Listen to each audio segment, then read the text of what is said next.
Welcome to GFD Gaming. Today we're going to be doing an end of the year celebration and looking back on my favorite Indie NES games I've played this year. Let me know in the comments what some of your favorite homebrew and Indie NES games are that you've played this year. And I hope you guys have a safe and happy new year. And thanks for watching.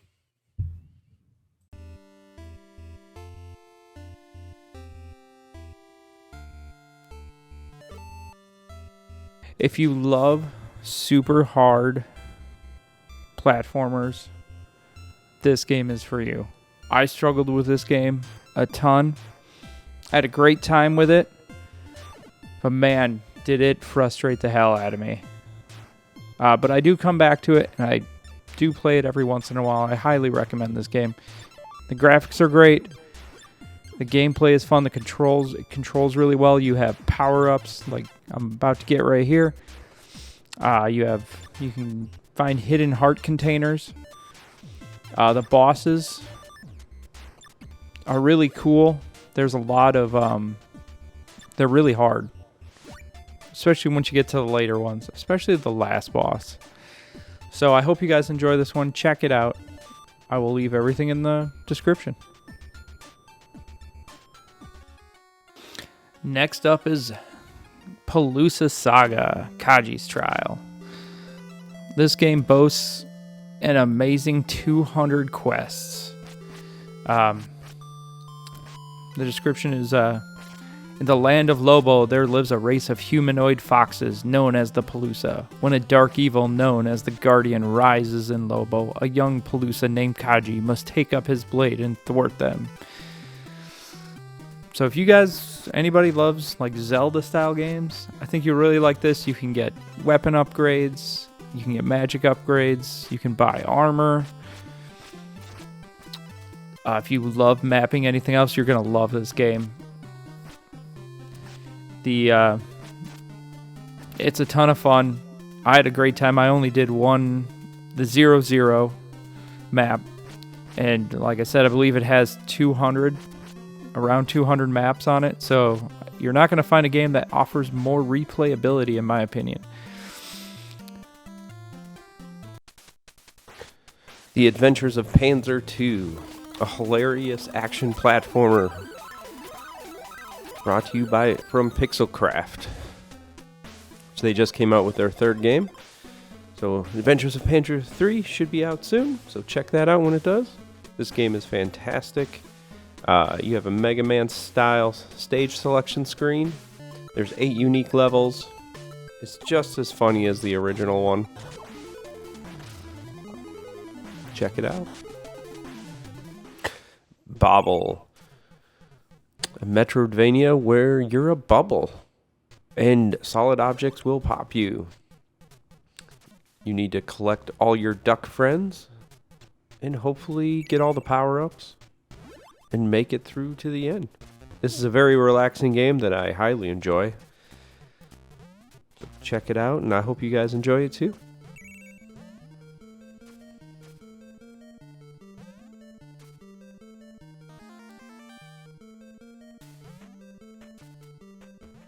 Spacegulls by Morphcat.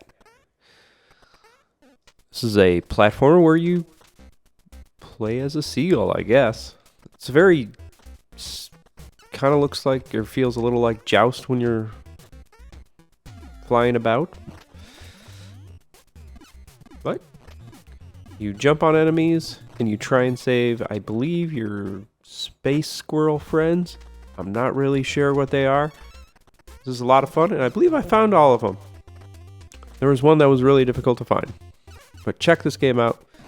It's, again, a nice, relaxing game. It's not super tough, but it's one of my favorites. Nyx, the Paradox Relic by Dustin Huddleston. If you love Metroid, you're going to love this game. It's got a great story. You are a bounty hunter. There's pirates that have taken over a research facility. And as you kind of figure out the story, a lot of weird stuff starts to happen, but it's a ton of fun. I've played through this game 3 times now. It's got some great cutscenes. It controls well. You got power-ups. If you love Metroid, you will love this game, I think. So check this one out. I really enjoy it. Courier. It's a cyberpunk adventure game for the NES. I love this game. It was so much fun. And I still come back to this one pretty frequently. You can buy upgrades to upgrade your weapons. One of my favorite things, actually, is the way you hack a computer in this game. It's kind of like a snake maze. And at first, they're really easy. But that last couple are so hard. I remember, I believe I probably spent 2 hours on the final puzzle. So let me know in the comments how long it took you guys to beat it. Because I would really like to know. I know in some of the social media things I follow, people were having a really hard time with it. But even though it is tough, it's still a lot of fun. So really check this one out. It's one of my favorite games I've played this year. Micro Mages by MorphCat. So we got a fantastic game. The greatest thing about this game is it is 4-player simultaneous. And it's so much fun to play with friends because you can screw each other over. You can jump on top of each other, knock them down, steal their power-ups. So it's an auto-scrolling where you have to continually move up to get to the end of the stage. Which is pretty unique. I don't recall seeing too many games, or I can't think of a single game like that. So if you know of one, let me know.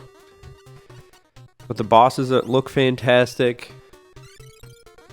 Everything about this game is so well polished that it's an amazing game. Anybody who's into homebrew games, you can play this on damn near every platform. I think it's on Steam. I think it's on the Switch store. Just everything. So really check this one out. It's super easy. I think all ages would have fun with this. You can watch my playthrough. I had a great time playing with my buddy Damien. Even though he carried the entire game, I did really nothing. So, you know, he's good at it. I am not. But check this one out. It's one of the top homebrew games out there.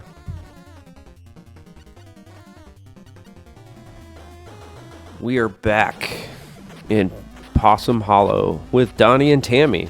This time you can play as both of them. This is Haunted Halloween 86. It's an upgrade from the Haunted Halloween 85. You get a lot more power-ups. You can switch between Donnie and Tammy, which is a pretty cool feature. And I mean, it plays just great. The bosses are awesome. The enemies look cool. The graphics are great. Just another well-polished game by Retrotainment. I'm really looking forward to Haunted Halloween 87. Backed it on Kickstarter, so hopefully sometime in the next year. Maybe it'll be on next year's best games list. We'll see. But check this one out, and check out the first one. They're both fantastic games.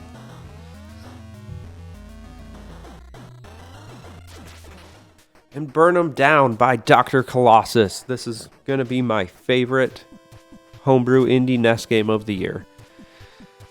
This is so much fun. You get some awesome power-ups throughout the entire game. There's some cool bosses, especially later in the stages. And it is a long game. I played through this multiple times. It is so much fun.